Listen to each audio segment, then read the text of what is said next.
Que Macron a fait quoi aux Gabonais? Macron a fait quoi dans ce pays que nous on doit se déplacer pour aller l'accueillir? Pendant qu'on a nos problèmes d'eau, problèmes d'électricité, problèmes de santé, l'insécurité, la vie chère. On ne parle pas de ça, c'est accueillir Macron qui est important. Et nous aussi on va se déplacer. Ah, c'est à refaire, le pays l'a refait. Emmanuel Macron est allé au Gabon et il a fait un petit vlog pour nous raconter un partenariat gagnant-gagnant. Bon, là, d'accord. Il est adorable. Monsieur le Président, chers frères, nous souhaitons nous inscrire dans cet esprit de respect mutuel.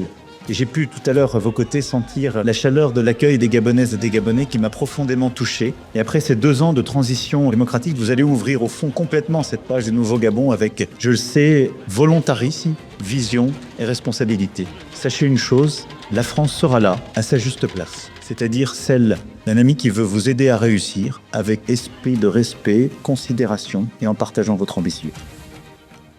Sauf que sur les réseaux, certains ont dénoncé un visuel qui dégouline de nostalgie coloniale. Officiellement, les intentions de Macron sont louables. Il veut sauver la forêt. Ça fait quelques années qu'avec Ali Bongo, il participait au projet One Forest Summit pour protéger la biodiversité des forêts tropicales. Mais ce projet a beaucoup été critiqué par des journalistes, activistes et ONG qui dénoncent un greenwashing pour cacher, entre autres, le fait que depuis près de 70 ans, le brut extrait par des firmes françaises saccage l'environnement gabonais. Avec près de 100 000 barils par jour, Perenco est le premier producteur de pétrole au Gabon et leur exploitation est connue pour utiliser la technique du torchage, particulièrement polluante et même interdite. Il y a régulièrement des morts sur leur site qui seraient liées à des négligences de la part de Perenco, selon l'Environmental Investigation Agency. Le Gabon est aussi l'un des premiers producteurs mondiaux de manganèse et là aussi c'est un groupe français Eramet qui l'exploite. En tout cas, pas sûr que cette histoire de partenariat gagnant-gagnant ait convaincu beaucoup de monde. Et la visite de Macron a été fortement critiquée par des Gabonais qui n'ont pas apprécié que leur président leur demande de se déplacer pour l'accueillir à l'aéroport.